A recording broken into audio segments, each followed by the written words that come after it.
Hello everyone and welcome back to the channel. If you are new to the channel, my name is Mahesh Malkapuram. Here I discuss all the basics of quantitative aptitude, logical reasoning, shortcuts and tricks. So in the previous video, we have covered how to find out the total number of factors, how to find out the total number of odd factors, total even factors for any number by using the prime factorization. In the similar way, we are going to learn how to find out the sum of all those factors, sum of odd factors and sum of even factors in this specific video. If any one of you missed the previous video, I'll give the link here in the topmost left corner. You can click on that and get back to that video as well.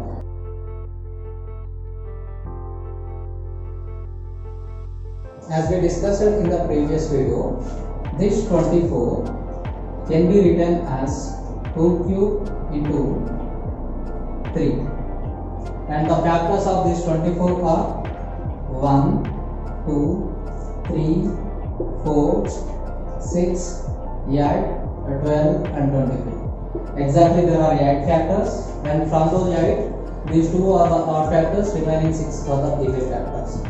Now the first question is, what is the sum of odd factors? If you know this is a smaller number, you can add all these factors in this way. But in most of the exams, the numbers are not like this. It can be some 4-digit number or the 5-digit number. At that time, this is not possible, right? So if you add all these numbers, 24 plus 12 plus 8 plus 6 plus 4 plus 3 plus 2 plus 1, will get a 60. By using the prime factorization, let us discuss how to find out this sum. Okay, it is again easy. So in the 2 power of 3, we have 2 power of 0, 2 power of 1, 2 square and 2 cube. So write down all those numbers. 2 power of 0, 2 power of 1, 2 square, 2 cube. And in 3 power of 1, we have 3 power of 0 plus 3 power of 1 as well. Right. So if you do this simplification, the task is completed. That's it. So here 2 power of 0 is nothing but 1, 2 power of 1, 2, 2 square is 4, this is 8. So total it is equal to 15. And this is 1, this is 3. So 1 plus 3 is 4. 15 into 4 is equal to 60. So in this way you can find out the sum of factors of any number in this way. Let's take one more example. Here the sum of all factors is equal to 60.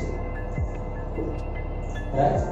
To find out the sum of odd factors, don't consider these 2, whatever the numbers that are developed just because of this 2.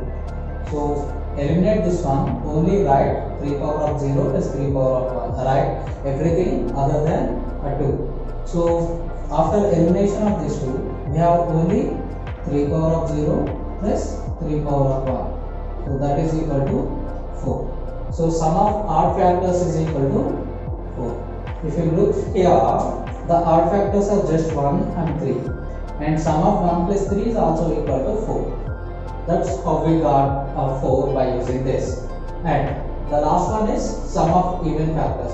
Once you know sum of all factors, sum of odd factors, it is just a difference between the first one and the second one. The sum of all factors minus sum of odd factors, that is equal to 16 minus 4 is equal to 56. But if you want to be more specific, and if you want to find out the sum of all factors by using this, just do not write a 2 power of 0. That's it. Just eliminate this 2 power of 0 and write everything that we have written to find out the sum of all factors. Why we are eliminating here is this 2 power of 0 is 1. This is the only odd number that is available in this one. If you multiply this 2 into something or 4 into something or 8 into something, that results in an even number. Even number into something is always equal to even number. That's why we are eliminating this. So after removing this 2 power of 0, with including 2 power of 0, I got 15. If I remove this, 2 power of 0 value is just 1. So I'll get 1 less than 15. That's it. So 40 into 4. This is equal to 56. And this is exactly the difference between 16 minus 4, that is equal to 56. Right? In this way, we can find out the sum of all factors, sum of odd factors, sum of even factors for any number. Let's take another example. So I just want to find out the sum of odd factors and even factors for the number 520. Right? Now before this, we need to find out prime factorization, as you all know. So it can be written as 52 into 10 and 2 into 5 again. This is 13 into 4. 4 can be written as 2 into 2. So totally 520 is equal to 2 cube into 5 into 13. In the similar way, if I want to find out the sum of factors, I have to write all the numbers that are available in 2 cube.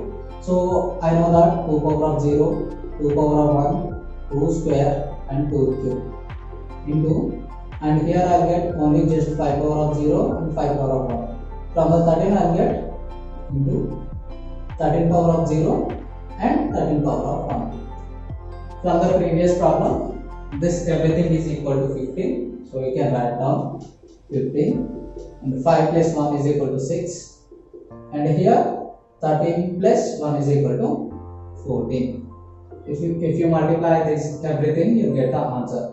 So 15 into 6 is equal to 90. I just need to multiply this 90 with 14. So 90 into 14. 90 into 14 can be written as 90 into 10 plus 90 into 4. So 90 into 10 is equal to 900 and 90 into 4 is equal to 360. So total 1260. Sum of all factors of this specific number is equal to 1260. So I am writing the values here for the 520. This is equal to 1260. To find out the sum of odd factors, we have to eliminate this entire thing now, as we discussed in the previous case. So after eliminating this 15, we left with just 6 into 14, right? So what is 6 into 14? That is equal to 84. That's how you get 84. And to find out the sum of even factors, just eliminate this 2 power of 0 here. So that results in 14 into 6 into 14, that is also equal to 1260 minus 84. If I remove 60, it is 1200. I need to remove 24 more. So exactly I get 1176. That is the sum of even factors in this case. I hope you all enjoyed this video. In case you did, share with your friends and subscribe and press on that bell icon to get notified whenever we release the videos. Happy learning with us.